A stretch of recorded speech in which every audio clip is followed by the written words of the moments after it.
Welcome to रश्मीच रसोई। उपवास म्हटलं तर नेहमीच आपण साबुदाण्याची खिचडी किंवा वरीचे घावण करत असतो, पण कधी कधी ऑफिसमध्ये जाणाऱ्यांना वेळ नसेल तर घरात असलेल्या उपवासाच्या चकल्या किंवा बटाटा वेफर्स आपण फ्राय करूनच डब्याला नेतो। नेहमीच विकतचं आणण्यापेक्षा आज मी तुम्हाला घरच्या घरी उपवासाच्या साबुदाणा बटाट्याच्या चकल्या कशा बनवायच्या ही रेसिपी दाखवणार आहे।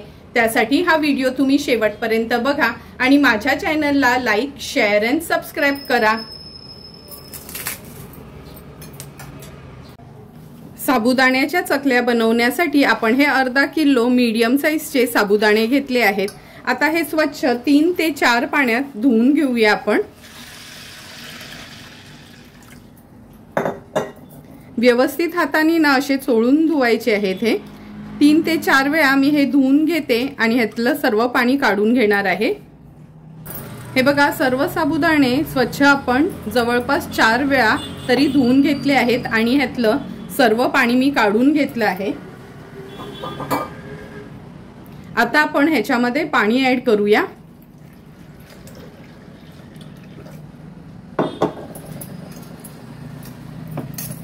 साबुदाण्याच्या वर 1 इंच एवढं पाणी येईल एवढं आपल्याला ऍड करायचं आहे।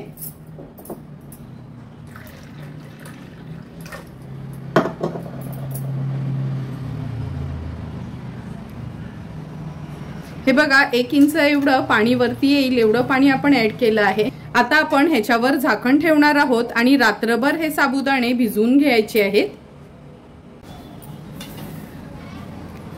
हे बघा, रात्री आपण जे साबुदाणे भिजत घातले होते ना, कसे छान मोकळे मोकळे झाले आहेत आणि अगदी नरम झालेत। हाताने असा स्मॅश होतो असा हा साबुदाणा आपला तयार झाला आहे।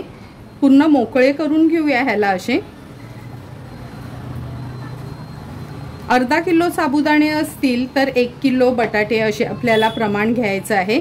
त्यामुळे 1 किलो बटाटे आहेत ना, मी उकडवून घेतले आहेत। त्याची सालं काढून घेते आणि दाखवते तुम्हाला। हे बघा, पूर्ण साबुदाणे असे छान मोकळे करून घेतले आहेत। असा ओलसरच साबुदाणा हवा, एकदम कोरडा नकोय आपल्याला। तुम्ही बघू शकता, हे बघा हाताला असं ओलसरपणा येतोय। आता बटाटे आपण सोलून घेऊया। बटाटे आपण बॉईल करून हे बघा सालं काढून घेतली आहेत। आता ही जी चीज खिसायची खिसणी आहे ना, त्याने हे बटाटे आपण असे खिसून घेऊया, म्हणजे आपल्या चकल्या पाडताना बटाट्याच्या गुठळ्या राहणार नाहीत। हे बघा, असा हा खीस पाडून घेणार आहे मी। सर्व बटाट्याचा असाच खीस पाडून घेते।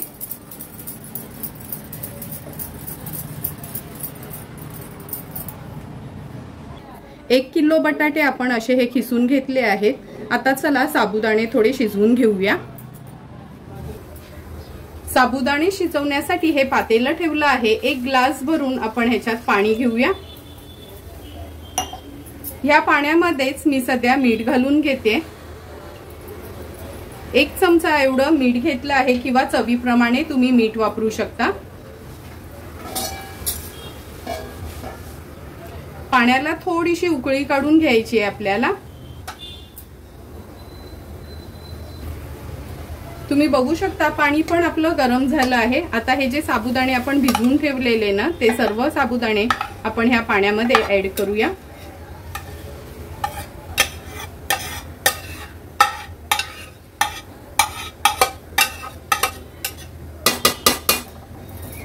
आता आपण हे साबुदाणे आहोत ना, पाण्यामध्ये व्यवस्थित मिक्स करून घ्यायचे आहे।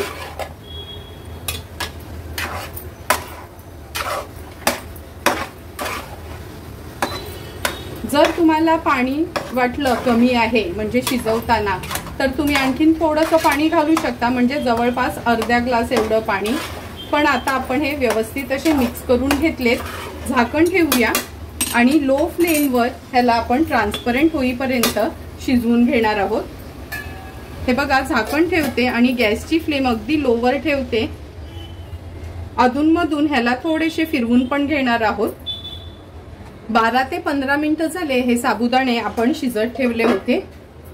तुम्ही बघू शकता साबुदाणे छान असे ट्रान्सपरंट झाले आहेत। जर आपल्या ह्या उपवासाच्या साबुदाण्याच्या चकल्या आपल्याला छान कुरकुरीत हव्या असतील, म्हणजे अगदी हाताने कुटल्या जातील अशा, तर ना ट्रान्सपरंट होणं साबुदाण्याचं खूप गरजेचं आहे। व्यवस्थित मी हे मिक्स करून घेते। आपण मीठ अगोदरच घातल्यामुळे सर्व साबुदाण्यांना व्यवस्थित हे मीठ लागलं असणार। आता ह्याच्यामध्ये मी ही मिरची पूड ऍड करते। 2 चमचे एवढी मिरची पूड घेतली आहे। तुम्ही आपल्या हिरव्या मिरच्या मिक्सरला लावून देखील वापरू शकता। आणि जिरं घालते 1 मोठा चमचा। जर उपवासाला तुम्ही जिरं खात नसाल तर जिरं स्किप केलं तरी चालू शकेल। पुन्हा आता हे मी व्यवस्थित मिक्स करून घेते।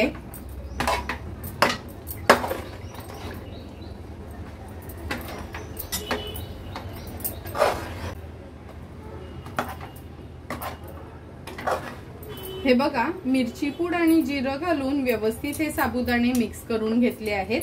गॅसची फ्लेम स्विच ऑफ करूया आणि हे जे बटाटे आपण उकडवून खिसून घेतले ते ह्याच्यात ऍड करणार आहे।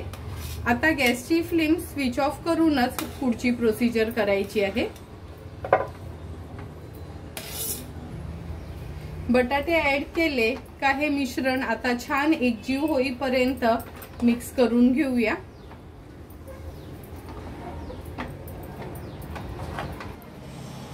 आता हे सर्व मिश्रण आहे ना, मी ह्या परातीत काढून घेते।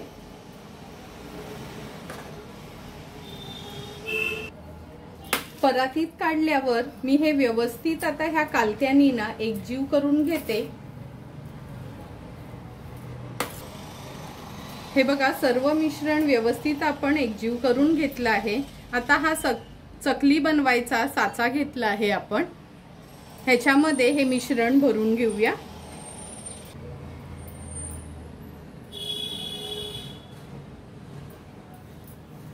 आणि थोडं गरम असतानाच करायला घ्यायचं हे, म्हणजे चकल्या पाडायला इझी होतं। व्यवस्थित असं घट्टसर भरून घेते मी ह्याच्यात।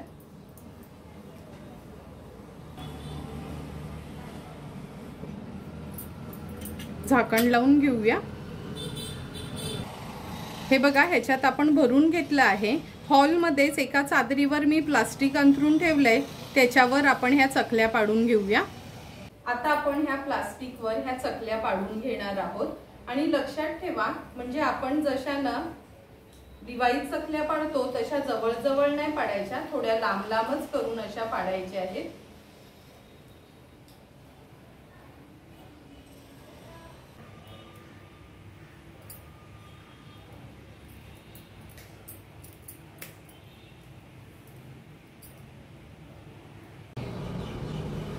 ह्या बघा, आपण उपवासाच्या साबुदाण्याच्या चकल्या ज्या बनवून घेतल्या होत्या, 1 दिवसच आपण घरात फॅन खाली सुकवत ठेवल्या होत्या।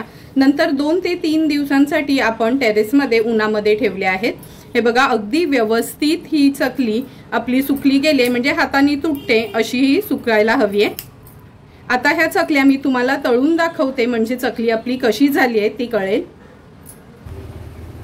उपवासाची साबुदाण्याची चकली तळायसाठी आपण कढईत तेल देखील व्यवस्थित गरम करून घेतलं आहे। आता ही एक चकली आहे ती तेलामध्ये सोडूया।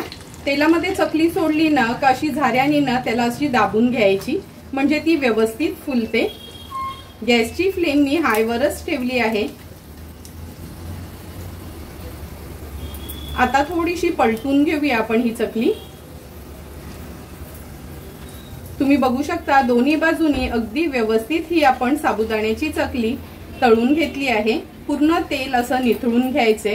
किती छान फुलली आहे हे बघा, अशी लहानशी चकली आहे पण तळून झाल्यावर किती व्यवस्थित ही फुलली गेली आहे। आता ह्या प्लेटमध्ये काढून घेते। आणखीन 4-5 चकल्या तुम्हाला अशाच तळून दाखवते।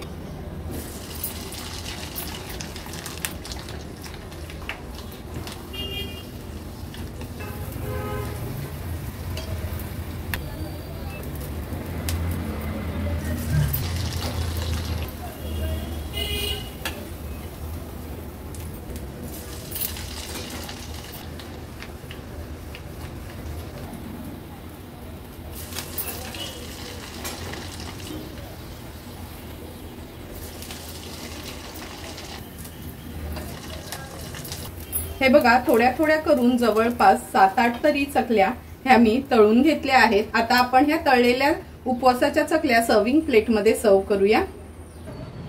सुंदर अशा तळलेल्या ह्या आपल्या साबुदाण्याच्या चकल्या आपण ह्या प्लेटमध्ये सर्व करून घेतोय। तुम्ही बघू शकता, हे बघा दिसायला अगदी अशी बारीकशी दिसणारी चकली तळून झाल्यावर कशी छान फुलली आहे। तुम्हाला पण मी बनवलेल्या ह्या उपवासाच्या साबुदाणा बटाट्याच्या चकल्यांची रेसिपी आवडली असेल तर तुम्ही पण नक्की माझ्या पद्धतीने एकदा तरी ह्या चकल्या घरी ट्राय करा आणि मला कमेंट करून सांगा की तुम्ही बनवलेल्या ह्या उपवासाच्या चकल्या कशा झाल्यात ते। जर तुम्हाला मी बनवलेल्या ह्या उपवासाच्या चकल्यांची रेसिपी आवडली असेल तर नक्की माझ्या चॅनलला तुम्ही लाईक, शेअर अँड सबस्क्राईब करा। Thank you for watching my video.